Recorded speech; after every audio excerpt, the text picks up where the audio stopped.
aimer, jusqu'où faut-il aimer? Aimer jusqu'au bout de l'amour, aimer jusqu'à l'extrême, aimer tant qu'on peut aimer. T'aimer jusqu'à la croix, parce que tu es là, Jésus, livré pour moi. Ton amour, oui, je le crois, va jusque-là. Aimer, jusqu'où faut-il aimer? Aimer jusqu'au bout de l'amour, aimer jusqu'à l'extrême, aimer tant qu'on peut aimer, aimer tant qu'on peut aimer.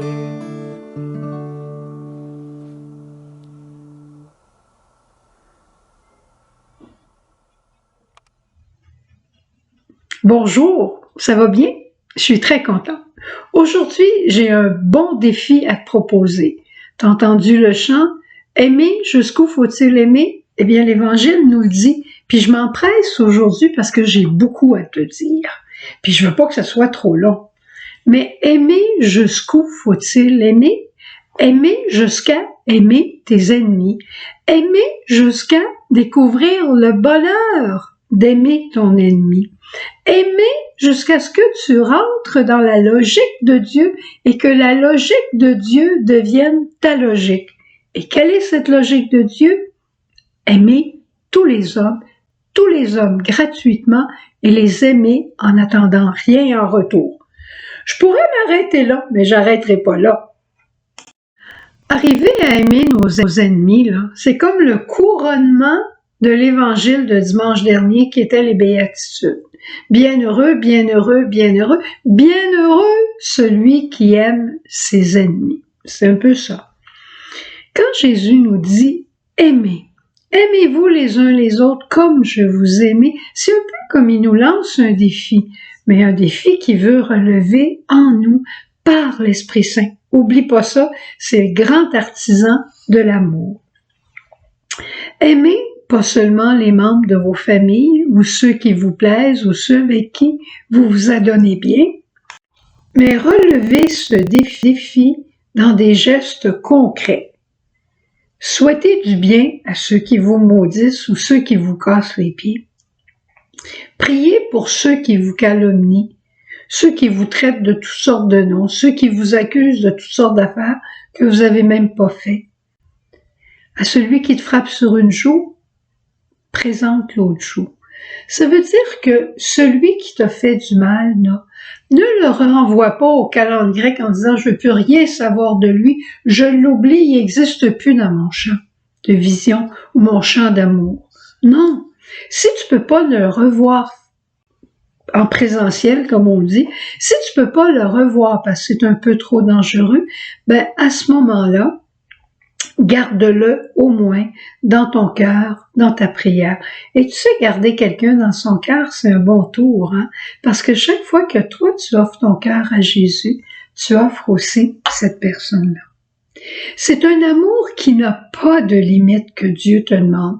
Pourquoi il te demande ça? Parce que c'est ça que le Père a demandé à Jésus, c'est ça que Jésus est venu vivre parmi nous sous le souffle de l'Esprit, et c'est ce même Esprit qui veut te donner et qui veut me donner. La règle d'or, fais aux autres ce que tu veux que les autres fassent pour toi. L'amour de l'ennemi, c'est comme le sommet de l'amour du prochain, et ça s'ouvre à tous. C'est un amour qui est universel et c'est un amour qui est gratuit. Un amour qui est universel, ça veut dire pour tous. Mais tu sais, l'ennemi là, dont je parle, c'est pas nécessairement quelqu'un qui est loin, loin, loin.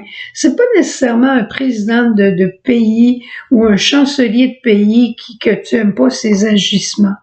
Le prochain, l'ennemi, là, c'est souvent quelqu'un qui est assez proche de toi, Quelqu'un que tu dirais, il me casse les pieds.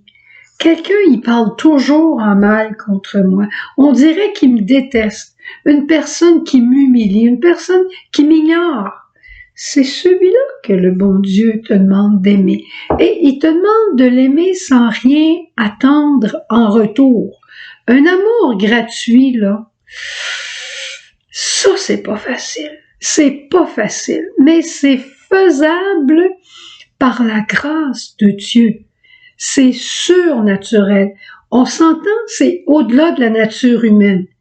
Mais Dieu nous donne l'Esprit Saint qui vient de son cœur, et c'est ça qui nous permet de surpasser, pas outrepasser, mais dépasser la nature humaine pour entrer dans le monde merveilleux de Dieu et vivre dans cet amour comme Dieu le veut et qu'il l'a vécu, et qu'il le vit encore, et qu'il le vivra toujours. Il s'agit simplement d'arriver à être bienveillant. Bienveillant et tous les aimer. Et pourquoi? Quelles sont les motivations qui nous pousseraient à vouloir aimer de cette manière-là? Ben, c'est pour distinguer, c'est comme les vrais puis le bon grain, hein? Les pécheurs, ils aiment juste les pécheurs. C'est qui les pécheurs? En moi, il y a le pécheur puis il y a l'enfant de Dieu.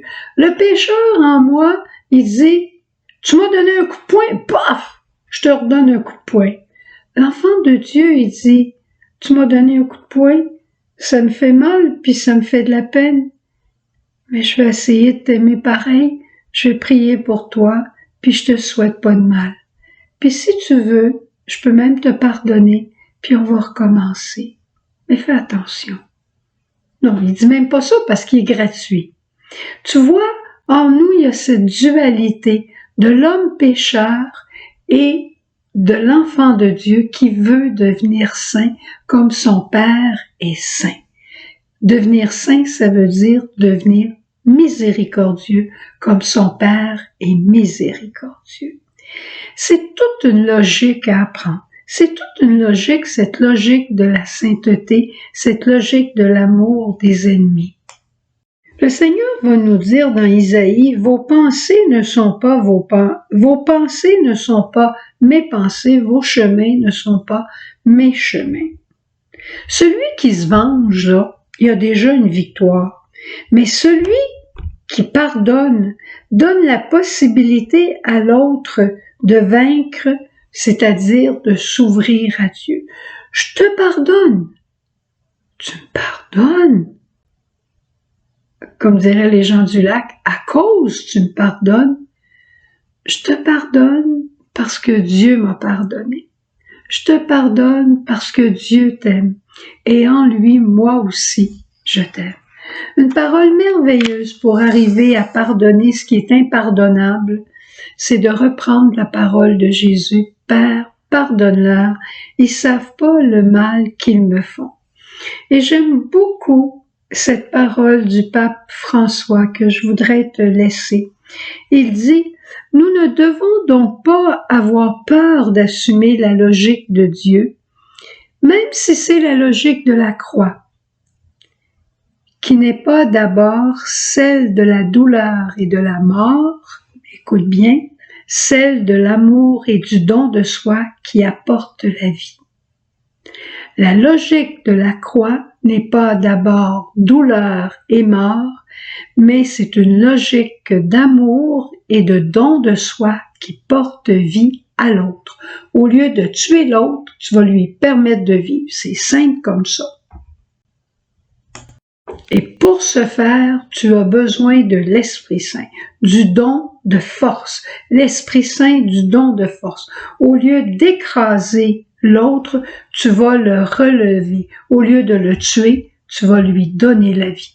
Qu'est-ce qui en toi peut faire ça?